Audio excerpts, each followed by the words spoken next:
Assalamualaikum warahmatullahi wabarakatuh. I'm Dinda, Ayang, Puteri. Now I want to explain about Ibnu Miskawaih biography, papers, and his educational thought. So the first is a brief biography of Ibnu Miskawaih. Ibnu Miskawaih has the full name Ahmad bin Muhammad bin Yaqub bin Miskawaih. Abu Ali, a reviewer and historian. There are others who call him only Miskawaih, without Ibnu. He was born in the city of Iran in 320 Hijriah, resided in Isfahan, and died in the city in 421 AH. Both his parents were Persian national. His father was a government employee, so he had the opportunity to mingle with a respectable circle and bureaucrats. He worked in chemistry, philosophy, and logic for a long time. When he was young, he had become attached to al-Muhalabi, who was then prime minister of Buwayhi dynasty led by Mu'izz al-Dawlah in Baghdad. After al-Muhalabi died, he received a prize and honor from Ibnu al-Amid as prime minister of Mu'izz al-Dawlah siblings, namely Rukn al-Dawlah in al-Rai. Ibnu Miskawaih was appointed as a librarian at the Ibnu al-Amid library. Abu Hayyan said, when describing the characteristic of his personality, that the way he spoke was very soft, easy to digest, contained very famous meaning, way very careful but also weak to climb, excited at first, gradually decreased suddenly.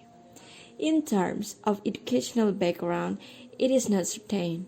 However, it can be predicted that he will experience education like children his age. Ibnu Miskawaih's intellectual activity began with studying history from Abu Bakr Ahmad Ibnu Kamil al-Qadi.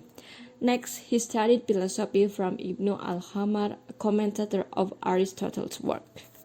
Besides that, he also studied chemistry from Abi al-Tayyibah al-Razi, a famous chemist in his time. Due to his expertise in various sciences, Iqbal classifies him as the most famous Persian thinker, moralist, and historian. According al-Habib, Ibnu Miskawaih was a Maghi who later converted to Islam, but perhaps he also meant his grandfather al-Kifti.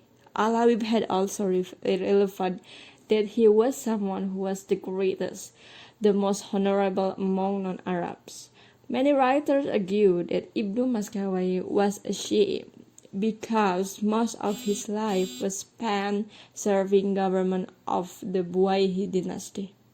He moved to Baghdad and studied Arabic and Persian literature from the minister al-Mahlabi in 348 AD. After that, he returned to Rai and recited the Quran to Ibnu al-Amid, a provisional intellectual in the field of building architect, philosopher, logician, and Arabic linguist in literature expert, as well as a famous poet and writer. About 7 years he studied until Ibnu al-Amid died in 359 AH. In several other sources, it is stated that Ibnu Miskawaih also studied history from Abu Bakr Ahmad Ibnu Kamil al-Qadi, studied philosophy at Ibnu al-Ahman, and studied chemistry from Abu Tayyib al-Razi. He has also worked as a treasurer, secretary, librarian, and educator for children of the leaders of the Buwayhi dynasty. Ibnu Miskawaih was very interested in historical, philosophical, and ethical issues. His thinking is influenced by the thought of Plato, Aristotle, His philosophical thought can be found in his book Al-Fawz al-Ashgar. In this book, he discussed his philosophical ideas into three parts, namely, proving the existence of God, about the soul, and about prophethood. He tried to reconcile Greek thought with Islamic teachings. Although his scientific discipline include language, his history, and philosophy, he is more popular as a moral philosopher. Rather than as a philosopher of divinity, the works are: first, Tij al-Umam; second, Taqub al-Himan; third, Taharat al-Nafs; fourth, Adab al-Arab wa al-Fars; fifth, Al-Fawz al-Ashgar fi Usul al-Dinayat; sixth, Tartib al-Sadat; and the last, Al-Adwiyah al-Mufridah, and many more. So the next is I will expand about educational thought of Ibnu Miskawaih. Ibnu Miskawaih thought related to education cannot be separated from his thought about human and morals.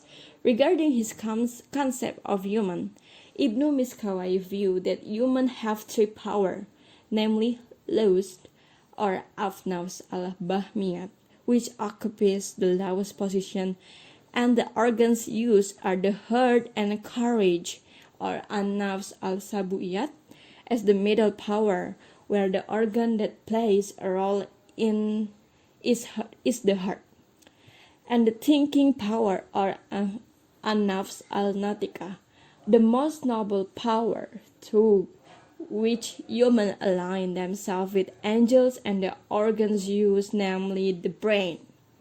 Man will be noble when man is soul think, and if he dedicates himself to thinking soul, he is at the level of perfection. When there is a level of perfection, there is a level of imperfection, that is, the level at which people with weak soul think. It is those who are in the animal realm who are subject to their lusts, which are satisfied through the sense organs.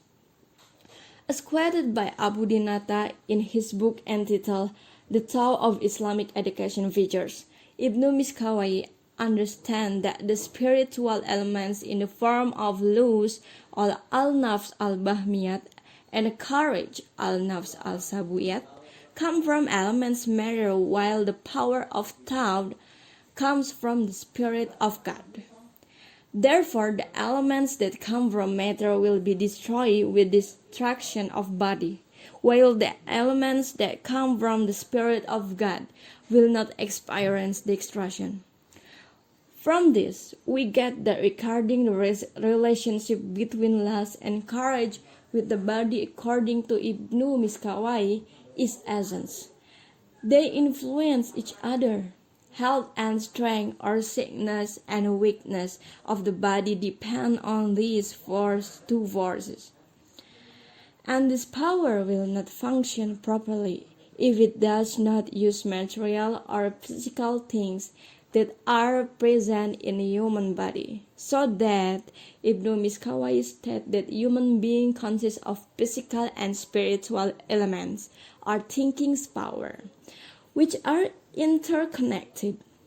Regarding morality, according to him, morality is a state of soul. This mental state makes human act without thinking or being considered deeply.